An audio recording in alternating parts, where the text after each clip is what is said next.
माझी निवडणूक आता संपलेली आहे. आता तुमची बारी आहे.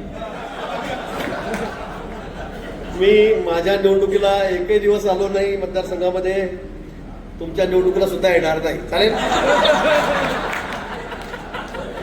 आता मी माझ्या निवडणुकीला तुमच्यासाठी कशाला येऊ?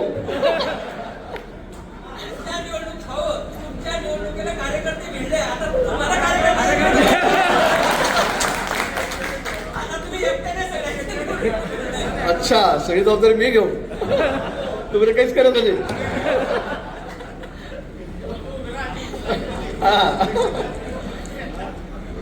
चला, आपण खूप मेहनत घेतली, खूप कष्ट केले. खरं म्हणजे मी एकही दिवस मतदारसंघामध्ये आलो नाही. म्हणजे जाहीर सभा घेतली नाही, कुठे रॅली केली नाही, कुठल्या एखाद्या गावामध्ये येऊन आपण मोठी रॅली काढून 1000-2000 फिरलो नाही, कुठे नाही. आपण सगळ्यांना फिरलात. साधना, माझर, माझी बायको आपल्यासोबत त्या ठिकाणी सगळेच गावात फिरली. नंतर तिला खूप पायाचा त्रास झाला. आता ऑपरेशनची वेळ आलेली आहे. 2-4-8 दिवसामध्ये, 15 दिवसामध्ये तो भाग वेगळा आहे. सगळे गावं, 100% गावं आपण फिरलात. साधना त्या ठिकाणी फिरली आणि त्यामुळे आपल्याला हे यश या ठिकाणी मिळालेलं आहे. आपण मला सांगत होतात की आपल्याला थोडे मतं कमी पडले. हा, थोडे मतं आपल्याला कमी पडले. पण आतापर्यंत मी आपल्याला इतिहास सांगेन. पहिल्या निवडणुकीला आपल्याला 9,000चं लीड होतं. दुसऱ्याला सुद्धा 13,000चं लीड पडलं होतं. नंतर काही 16-17,000 पडलं. म्हणजे आपल्याला आतापर्यंत सगळ्यात उच्चांक किती झाला? हा, 37,000. हो, मतं वाढली आपली. पण आपल्याला आतापर्यंत जे लीड मिळालं ते 37,000च्या वर कधीच मिळालेलं नाही. आपल्या तालुक्याची रचना सामाजिक असेल, भौगोलिक असेल, ही अशी आहे की आपण फार मताने येऊ शकत नाही निवडून. ही वस्तुस्थिती आहे. आतापर्यंत मागच्या वेळेस 14-19 मी मंत्री होतो, एवढे कामं आपण केलेत. पण त्यावेळेला आपण 36 रोजीच्या जवळपासच आपण त्या ठिकाणी गेलेलो होतो. ही वस्तुस्थिती आहे. ज्यावेळेला आपणही म्हटलं होतं ते म्हणावंही लागतं, सगळ्यात जास्त लीड घेऊ, उच्चांक करू. पण मलाही कल्पना होती काय होणार आहे, काय नाही, काही हरकत नाही. त्याच्यामुळे फार कुणावर राग करण्याची गरज नाही. परिस्थिती बदलत राहते प्रत्येक निवडणुकीला. आज काय तर उद्या काय असतं. काल फोडके सर आपल्याबरोबर होते, ते आपल्याकडून तिकडे गेले. परिस्थिती बदलत असते. दादा तिकडे होते, आपल्या विरोधात इतके टर्म लढले. प्रदीप भाऊ लोढा आपल्याबरोबर आले, दादा आपल्याबरोबर आले, कैलास पाटील, कमलाकर पाटील या ठिकाणी बसले, त्यांच्या गावचे पाळदीचे, ते आपल्यामध्ये या ठिकाणी आले. अनेक लोक आले. कोण शरदपर्यंत जुडे झाले तर नव्हे करू नका. नाही तर प्रमोशन करायच्या वेळेला म्हणत नव्हे, प्रमोशन करायच्या वेळेला म्हणा तुम्ही नव्हे, तर थांबून घ्या ना, जुन्यांना संधी द्या. काय राजकारणामध्ये सगळं आपल्याला इकडून तिकडून दोन्ही बाजू चालावं लागतं. राजू पाटील असतील, शहापूरचे आले नाही का, आले, सगळे आले आपल्या, आणि सगळे आपल्यामध्ये एकरूप झाले. आपण एकत्र झालो आहोत. आणि 7व्यांदा मित्र, ही सोपी गोष्ट नाही आहे. 7व्यांदा निवडून येणं ही सोपी गोष्ट नाही आहे. भाजपमध्ये आम्ही 1-2 धडेच असे आहोत की 7व्यांदा या ठिकाणी निवडून आलेलो आहोत. 7 वेळा सतत निवडून येणं हे खूप कठीण आहे. आणि मी आपल्याला दाव्याने सांगतो की मी ज्या पद्धतीने तुम्हाला सांगितलं फॉर्म भरताना की मी आता मतदारसंघात येणार नाही, एक जाहीर सभा घेणार नाही, एक रॅली काढणार नाही. मी सांगतो महाराष्ट्रात नाही, उभ्या देशामध्ये असा कोणताच उमेदवार नसेल की तो एकही सभा त्याच्या मतदारसंघामध्ये जाहीर सभा घेत नाही. एकही नाही. मला दिल्लीपासून माझं सगळे कौतुक करतात, महाराष्ट्रात कौतुक करतात की बाबा हे कसं काय. मग जाहीर सभा म्हणजे माझी नाही, कोणाचीच नाही. इथे पवार साहेब येऊन गेले, इथे कोल्हे साहेब येऊन गेले, काही आपले मुस्लिम नेते येऊन गेले, काही या ठिकाणी आपले पूर्व ईस्ट ते पण थोडे पाऊंडच टाकतो. त्यांनी 4-5 सभा घेतल्या. पण तुम्ही घ्या, 4 घ्या, 5 घ्या, 10 घ्या, इथेच खाट टाकून झोपाय सांगितलं तुम्ही त्या चौकामध्ये. मी शेवटचा एकच दिवस येईन आणि तुमची खाटच पडून जाईल म्हटलं. मी 18 तारखेला प्रचार संपला तेव्हा हेलिकॉप्टरने इथे आलो, डायरेक्ट मुक्ताईनगरला गेलो. एका रात्रीमध्ये खाट पडून टाकली आपण. काय अवस्था झाली आज? किती वाईट अवस्था आहे. तुम्ही ऐकलं ना सगळं, बघितलं ना. म्हणजे इथे पक्षापेक्षा कोणी मोठं नाही आहे. इथे सगळ्यात मोठा पक्ष आहे. पक्ष आहे म्हणून आपण आहोत. पक्षाला जो लोक गेला तो संपला. देशभरातली उदाहरणं आहेत, राज्यभरातली उदाहरणं आहेत. यावेळेला लोकांना असं वाटतं, काही काही लोकांना की काय होईल, लोकसभेत असं विधानसभेत काय होईल. त्यामुळे काही नेते आपले गेले सोडून, राज्यामधले गेले सोडून. काही नाही, आता रडतायत. आता परत घ्या म्हणता. अरे म्हटलं हे काय घ्या जा आहे काय? असं नाही झालं. तालुक्यामध्ये सुद्धा मोठी लाईन, जिल्ह्यामध्ये सुद्धा मोठे याद्याचे येत आहेत. घ्या परत, घ्या इकडे. ठीक आहे, राजकारणाला या गोष्टी चालू राहतील, येणं जाणं या चालू राहतील. पण पक्षाशी एकनिष्ठ राहिलं पाहिजे. मला असं पक्षाशी तुम्ही एकनिष्ठ राहा, निश्चित त्याचा फायदा आपल्याला नेहमी होतो. ज्यांना असं वाटलं की मी म्हणजे पक्ष आहे, मी पक्षापेक्षा मोठा आहे, त्याची हालत अशी होती. मी अशी म्हटलं की समजून जायचं. मी घडी नाव घेणार नाही. विवाद. हॅलो. तर मित्र, या तालुक्यामध्ये आपण सगळे एकत्रित आहोत, संघटित आहोत. इतके वर्ष आपण काम करतो आहोत. इथे सगळ्या जिल्हा परिषद जागा दारांसहित आपल्या आहेत, पंचायत समिती आपल्या सगळ्या 100% जागा आहेत. शेतकरी संघ असेल, मार्केट कमिटी असेल, सुरेश डॉक्टरचा हा देखरेख संघ आहे, तो सुद्धा सगळं आपला आहे. नगरपालिका सुद्धा 100% आपली आहे. शेंदूरची नगरपालिका सुद्धा 100% आपली आहे. विरोधकांना इथे कुठे पाय ठेवायला सुद्धा वाव आहे का? नाही. आज तालुक्यामध्ये 96 सोसायट्या असतील तर 85 सोसायट्या आपल्या आहेत, भाजपच्या आहेत. ग्रामपंचायत सुद्धा 90% आपल्या आहेत. काहीच नाही कुठे समोर, सगळं मैदान साफ आहे. हे का होतं, हे कशामुळे होतं? मला वाटतं राज्यामध्ये असा प्रकार जो आपल्या तालुक्यामध्ये तो इतरत्र कुठेही नाही. आपण राज्यामध्ये या सगळ्या बाबतीमध्ये 100% आहोत आणि आपला नंबर 1 आहे. या बाबतीमध्ये 1 नंबर आपला या ठिकाणी. आणि तुमच्यामुळे, ठीक आहे, माझ्या एकट्यामुळे नाही. मी आता तर बाहेर मला फिरावं लागतं, जावं लागतं, पूर्ण महाराष्ट्रभर बघावं लागतं. दादांनी सांगितलं आता आपण 47 पैकी 44 जागा या फक्त 5 जिल्ह्यामध्ये उत्तर महाराष्ट्रात. मी लातूर नांदेड सांगत नाही, तिथेही 90% रिझल्ट लागला, 80% लागला. तिथे मला 2-2 दिवस जावं लागलं. पण इथे आपण उत्तर महाराष्ट्रात एक मालेगावची जागा सोडली, एक राम शिंदे आपल्या सभापती त्यांची जागा सोडली, आणि श्रीरामपूरची जागा सोडली. तिकीट द्यायला चुकलं, माझं ऐकलं नाही. ती जागा जर सोडली तर आपण 44 जागा या उत्तर महाराष्ट्रामध्ये एक हाती जिंकलेल्या आहेत. युतीच्या आपली जबाबदारी युतीची होती, फक्त भाजपची नव्हती. आणि मी वरती शब्द दिलेला होता की महाराष्ट्रामध्ये नंबर 1 हा उत्तर महाराष्ट्र राहील. आणि आपण ते सगळं घडून दाखवलं, आपण ते करून दाखवलं. हे फक्त आपल्यामुळे झालं, कार्यकर्त्यामुळे झालं, आपल्या जिद्दीमुळे झालं, आपल्या काम करण्याची प्रामाणिकता आहे त्यामुळे झालं. आहेत काही लोक आहेत, आपले डोळे एकदम तेज येतात, कारण 35 वर्ष झाले ना, 40 वर्ष झाले.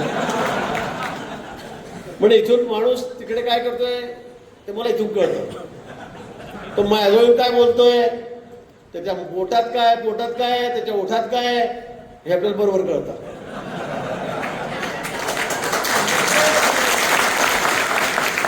त्याच्यामुळे माणूस समोरून कितीही शपथा घेत असला, सांगत असला की असं तसं मला माहिती आहे काय, पण त्याला समजत नाही. त्याला भाऊला त्याला असं वाटतं भाऊ काय ऐकून घेता आपला एकदम म्हणजे भाऊले कसं आपण बोलतोय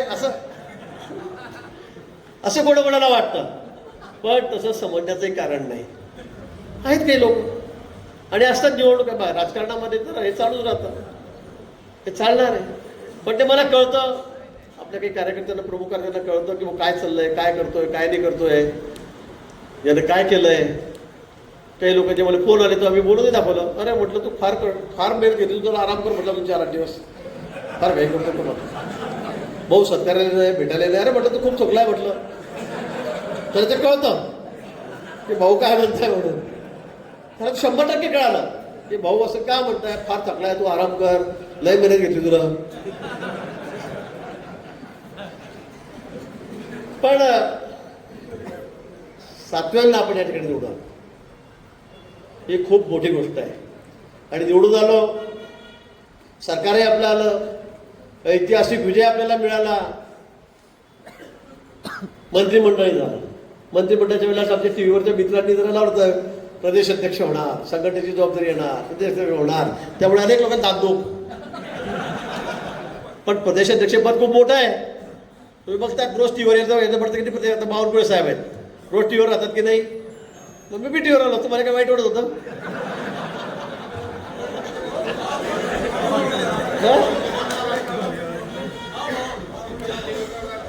आता मी मंत्री झालो की तुम्ही कामं करत. मी अध्यक्ष झालो असतो तर तुम्ही पक्षाचं काम करायचं होतं.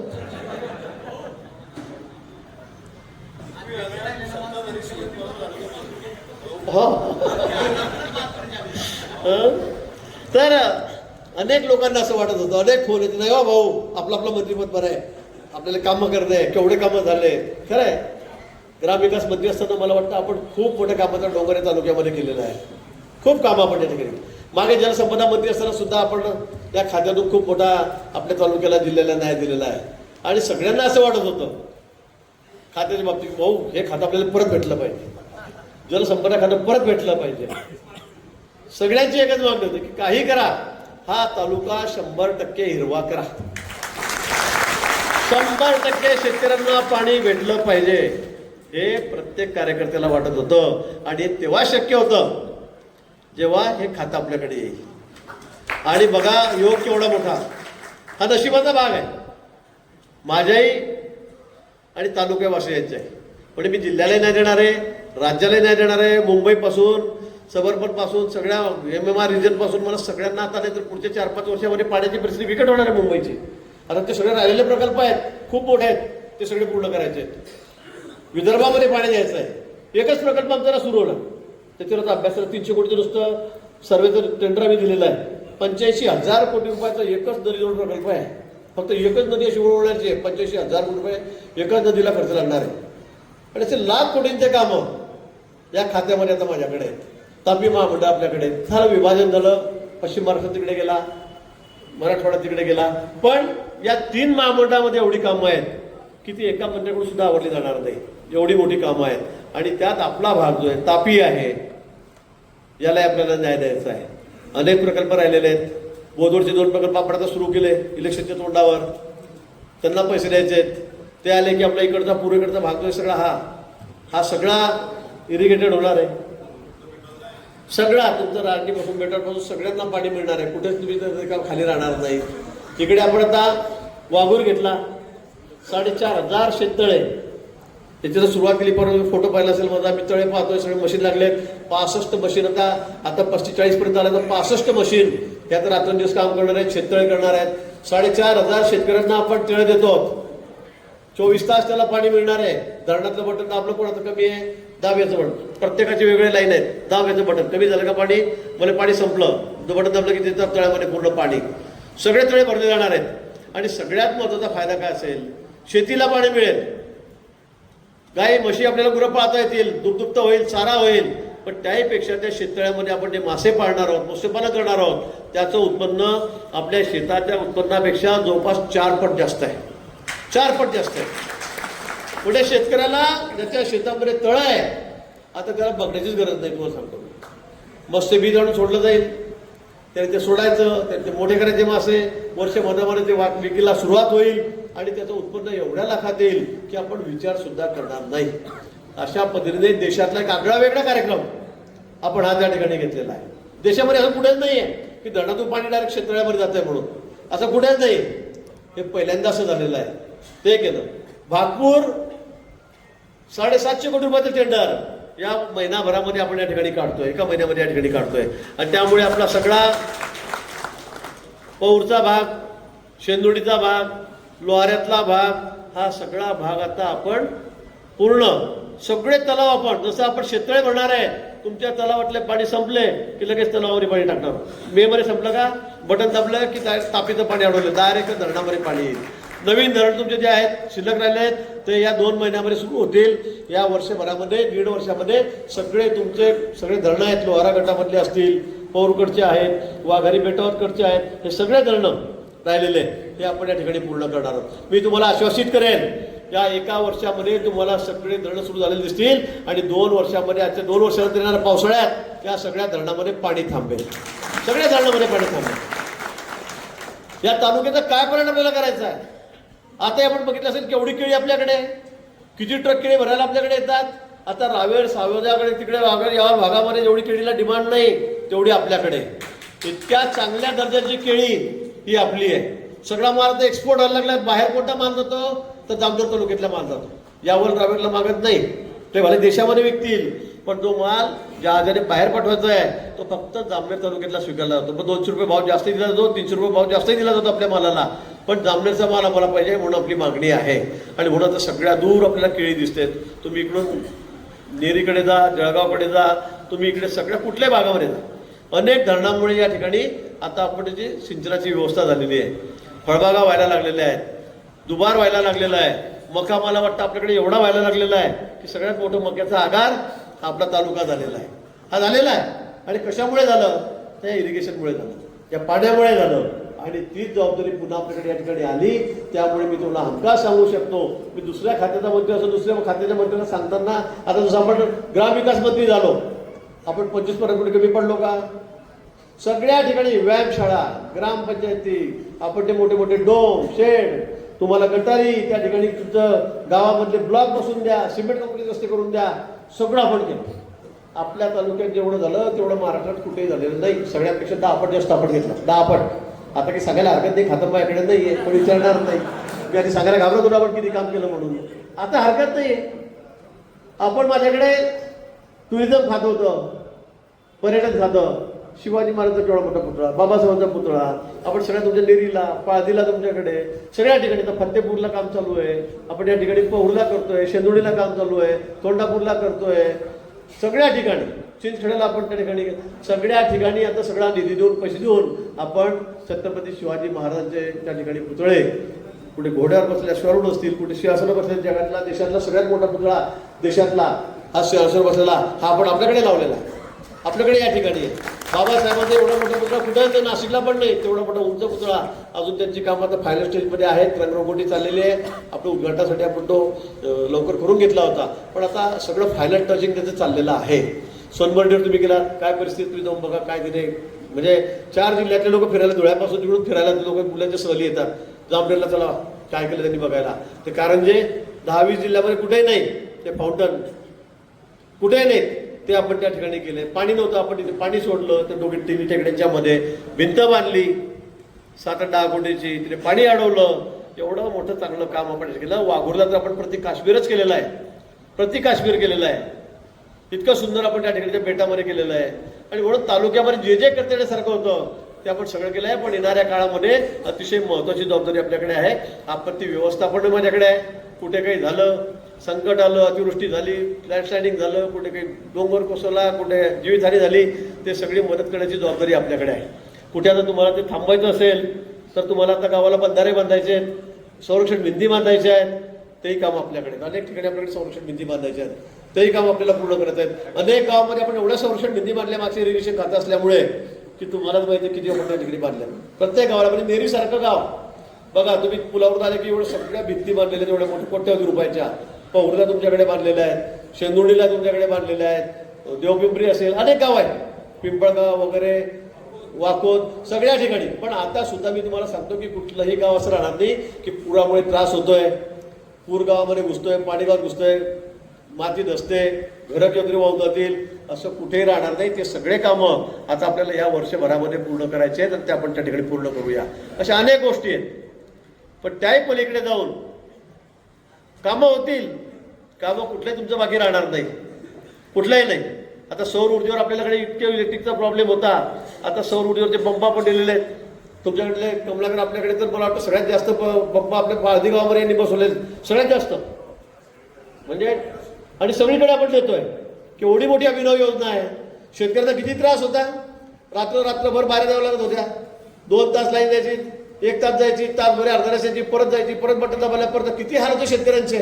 पिचू काट्यामध्ये रात्री विचारायला, थंडीमध्ये किती उन्हाळ्यात रात्रभर फिरावं लागत होतं, पण आपण आज सौर पंप दिल्यामुळे 12-12 तास, आता 7.5 हॉर्सपावरचे पंप चालायला लागले आहेत, किती त्रास कमी झाला, बिल आपल्याला माफ झालं, लाडक्या बहिणींचा उल्लेख झाला, आता तेही पैसे वाढत आहेत.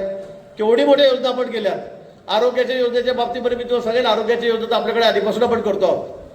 आधीपासून आपण त्याच्यामध्ये आपला हातखंडा आहे. मतदारसंघात कोणी आजारी पडलं तर मला वाटतं महाराष्ट्रात कोणी एवढी काळजी करत असेल तेवढी आपण करतो. ही वस्तुस्थिती आहे, तुम्हाला माहीत आहे.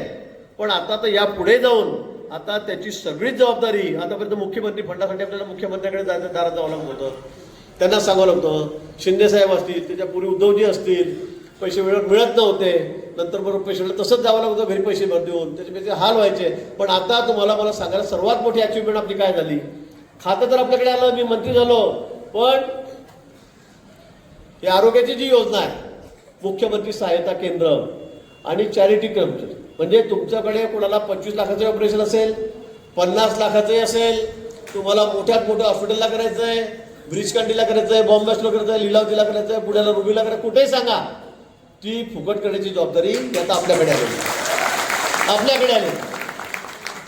मुख्यमंत्री सहायता निधीतून लाख रुपये पाहिजे, 2 लाख पाहिजे, चालते पत्र, तिकडून फोन गेला, चला आला लगेच दुसऱ्या दिवशी चेक. आता 4 दिवस 8 दिवस रेखायची गरज नाही. आणि या सगळ्या योजनेचा मुख्य कोण आहे.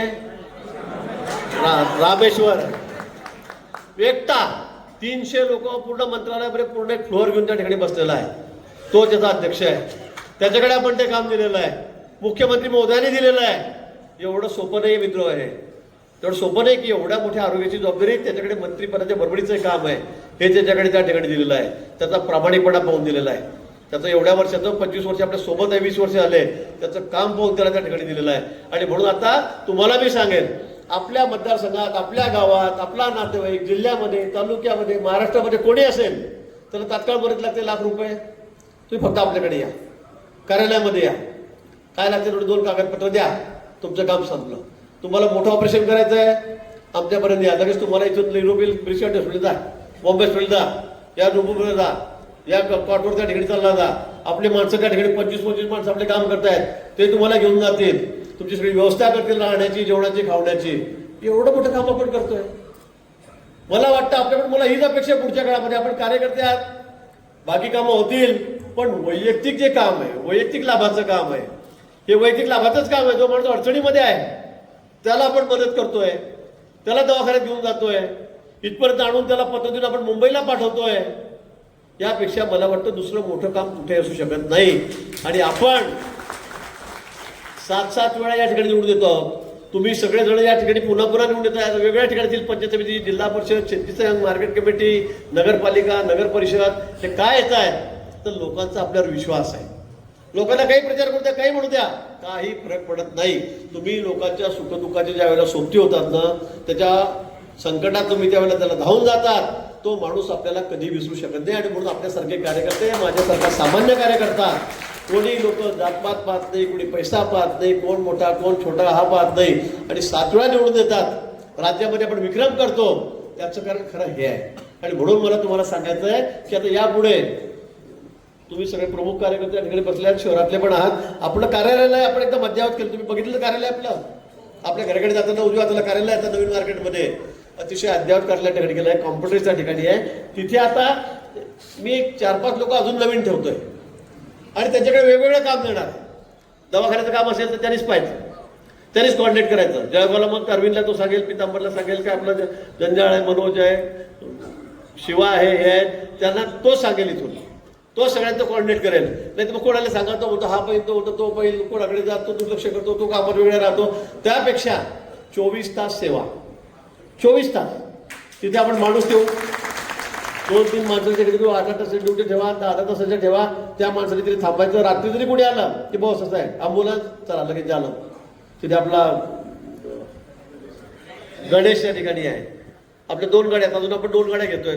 मतदारसंघामध्ये अजून पण 5-7 अँब्युलन्स घेतोय, अजून आपण गाड्या घेतो. लोकांची सेवा केली गेली पाहिजे. लोक आपल्यावर एवढा विश्वास टाकतायत, लोक आपल्याला निवडून देत आहेत. आणि म्हणून नुसतं राजकारण करणं हा आपला धंदा नाहीये. तर लोकांच्या सुखदुःखामध्ये आपण एकरूप झालं पाहिजे, त्याच्या संकट काळात आपण धावून गेलं पाहिजे. हाही आपलं धर्मच आहे, हे आपलं काम आहे. नाही तर मी साधा निवडालो, 3दा मंत्री झालो, तर मला काय गरज आहे, झालं तर नाही झालं बरोबर. मी मुंबईला, तुम्ही आणि भरकटताय कुठेतरी, चाललंय आपलं. कोणाला काम पडलं, कोणाचा अपघात झाला, कोणाला अटॅक आला, कोणी भाऊ पाहायला तयार नाही. कार्यकर्ते अजून चहापेक्षा किटली गरम म्हणता तुम्ही, आता किती तसं झालं होतं. पण मला वाटतं आपण इतक्या वेळेला निवडून येतो त्याचं कारण हेच आहे की आपले कार्यकर्ते सुद्धा प्रत्येकाच्या संकटामध्ये धावून जात आहेत.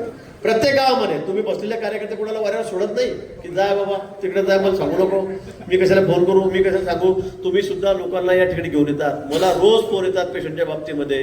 रामेश्वरला जातात, अरविंद, पितांबर, शिवा त्यांना त्या ठिकाणी जातात. जंजाळ आपला मनोज तो त्या ठिकाणी रात्री धावतो.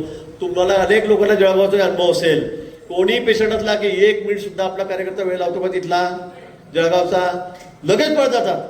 बिल 3 लाख सांगला भाऊ, 1.5 लाख आहे, दे 1.5 लाख, चला 8 डॉक्टर भेटत दे बिल. 2 लाख, 1 लाख कमी करा, 1.5 लाख कमी करा, 1 लाख सगळं 50च घ्या. फुकट करायचं आहे मग स्कीममध्ये बसवा. आपल्याला माहिती आहे कोणत्या स्कीममध्ये डॉक्टर आहेत, कोणत्या हॉस्पिटल आहेत. फुकट आपण त्या ठिकाणी लोकांचं काम करतो. पण तो यापेक्षा मोठं काम काय असू शकतं? हेच मोठं काम आहे. बाकी कामं होत राहतील, पण वैयक्तिक माणूस त्याच्या खिशामध्ये 1 लाख 1.5 लाख सोपं नाहीये.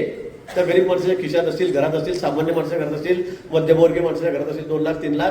पण संकट काळामध्ये आपण त्याला जो मदतीचा हात देतो हा माणूस आयुष्यभर आपल्याला विसरत नाही. तो कधी विसरत नाही.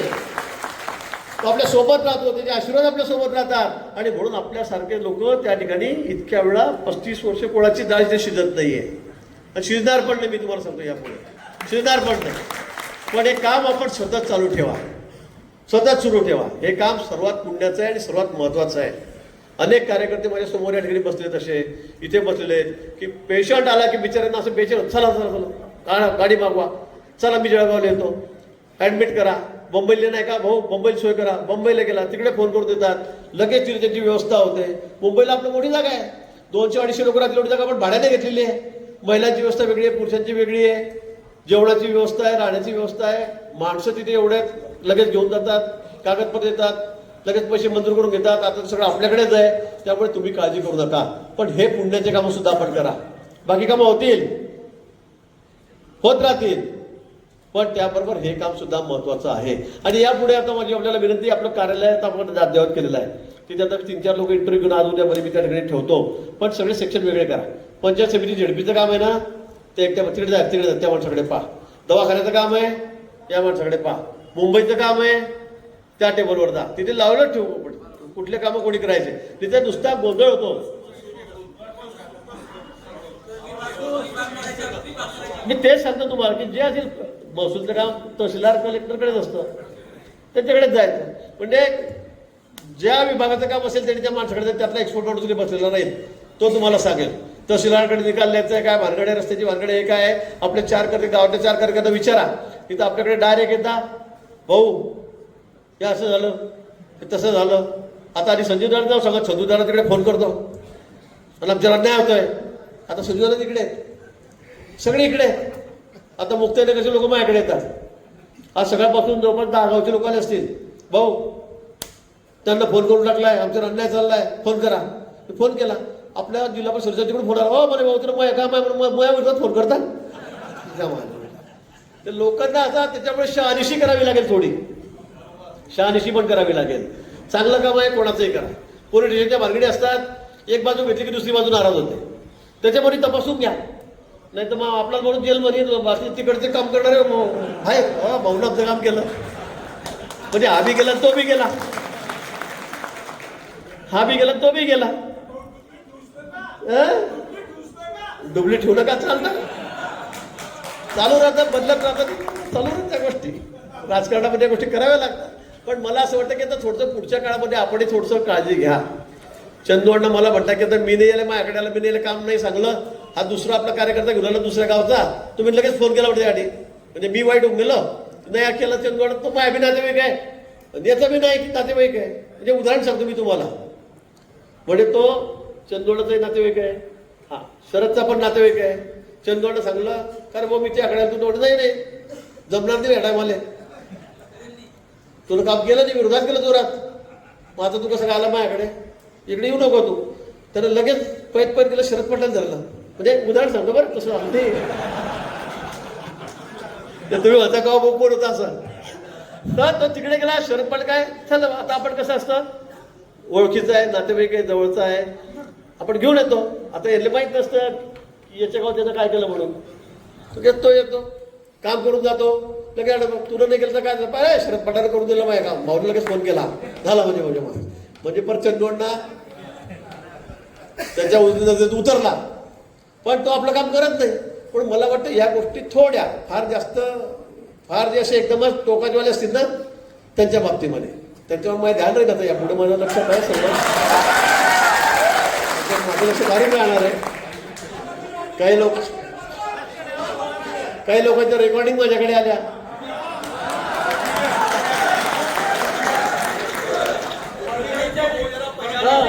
फोनवरच्या रेकॉर्डिंग पण आल्या. बोलतो नको बरं, कुठे बोल नको.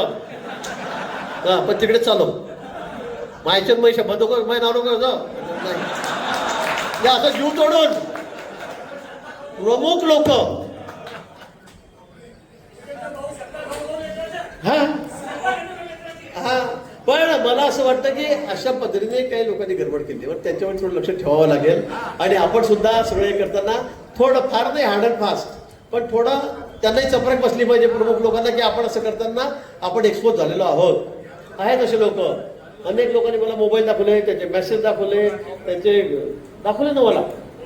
हा, फोन कोणाला करतायत, कोणाला घेऊन बसतायत कोपऱ्यामध्ये, हे मला कळालं. हा, आणि सगळ्यात जास्त कामं ते करून घेतात, सगळ्यात जास्त मोठेपणही ते घेतात. असे काही लोक आहेत मोठं मोडण्यासारखे. आता त्यांच्याकडे आपलं लक्ष राहील.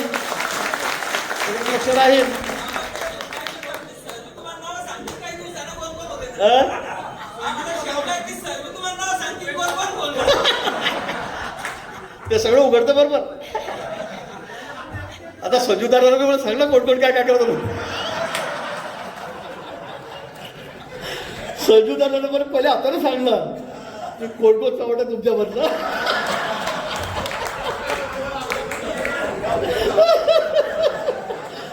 आता एकमेकाची बोल खोलू नका.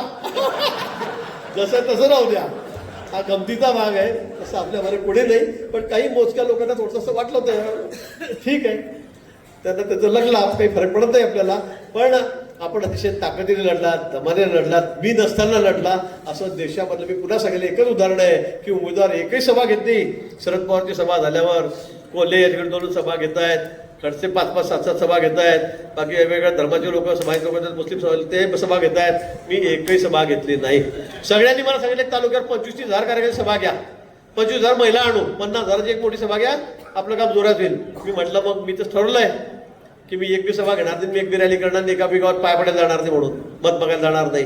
मग उपयोग काय म्हटलं, मीच पण केलेलं आहे, मी ठरवलेलं आहे की मी एकाही गावात जाणार नाही मत मागायला. तुम्ही फक्त मत मागायचं. कामं आपण एवढे केलेले आहेत, आपण एवढ्या लोकांच्या सुखदुःखाची सोबती आहोत, एवढ्या लोकांचे आपण संकट काळामध्ये धावून जातो.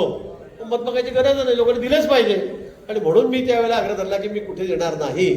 आणि आपण तरीही एवढ्या मोठ्या मताधिक्याने मला या ठिकाणी निवडून दिलं, त्याबद्दल आपल्या सगळ्यांचे मी आभार मानतो. आपण आता कामाची सिस्टीम थोडी बदला. आपण सगळे प्रमुख कार्यकर्ते आहात, अतिशय प्रमुख कार्यकर्ते तुम्ही या ठिकाणी बसल्यात. त्यापेक्षा प्रमुख कोणी नाही. जे गैरहजर आहेत 10-5 ते असतील बाहेरगावी गेलेले, पण आपण सगळे प्रमुख कार्यकर्ते आहात. आपण सगळे पक्षाचे म्हणजे सेनापती आहात इथले सगळे, आपापल्या गावातले, आपापल्या गटातले, गणातले. त्यामुळे आपणही फार इतकी गर्दी करतात असं वाटतं की असलं पहिलं तर मुंबईला राहा, इकडे येऊन द्या असं वाटतं कधी कधी. एकेका कामासाठी, एकेका बदलीसाठी आपला इतका आग्रह राहतो. कोण दादा आपल्याला कोणी बी अधिकारी धरतो, भाऊच्या हातून होते चालतो, तो कुठं राहतो रत्नागिरीचा, त्याला बदली पाहिजे. गडचिरोलीले तो राहतो, गडचिरोलीमध्ये त्याला बदली पाहिजे. कोल्हापूरले आपला माणूस सुद्धा असं कसं काय भाऊ करणं पडेल. एकदा येतो, 2दा येतो, 4दा येतो. मग मागून म्हणतो ते मग होऊन जाईल ना. अरे म्हटलं हा ते होऊन जाईल, पण इकडे वयासारखं नाही ना. जे वयासारखं ते मी करतोच, ते तुला मी झालंच पाहिजे, पण ते होतच नाही ना. असं ते नियमात बसतच नाही. मग आपलं सरकारचा काय फायदा. अरे म्हटलं नियम आपण केले ना. 3 वर्षाचा नियम आहे की तिकडून इकडे यायचं नाही, विदर्भातून इकडे मराठवाड्यात यायचं नाही, किंवा पश्चिम मराठवाड्यात यायचं नाही, किंवा उत्तर मराठवाड्यात यायचं नाही. मग तुम्ही काय कामाचे. आम्ही कशासाठी एवढे अवकाय करतो रात दिवस. म्हटलं अवरे भाऊ बरोबर आहे, त्या अवकाय बरोबर आहे, पण म्हटलं तर मी काय करू, नियमच नाही तसा. या अशाही प्रकारे या ठिकाणी करतात. मग आता तेवढा आग्रह आपण धरू नका. आपण खूप जवळचं कामाचं पण समजू शकतो, पण प्रत्येक माणूस आला की त्याच्या बदलीसाठी सगळे चला, तो लगेच म्हणतो चाल गाडी आहे ना आपली, कारण त्याला माहिती आहे तिकडे काय भेटणार आहे, जोरात काम आहे तिकडे म्हणून. इकडचं पोरं ढेर काढलं तिकडे भेटलं की त्याचा तर आपण फायदा त्याचा मोठा. 10 पट फायदा आहे त्याचा मोठा, 20 पट फायदा आहे. मग त्याला काय गाडी घोडी पडता बिचारा आपला कार्यकर्ता गावाखेड्यातला, अरे बापरे साहेब आले गाडी घेऊन म्हणताय चला चला लगेच भाऊ येतोय बरं मी सकाळी येतो. हो या भाऊ, काय काम आहे मी सांगतो कधी आल्यावर, अरे कालचं सांग सांगतो कधी आल्यावर, त्याला माहिती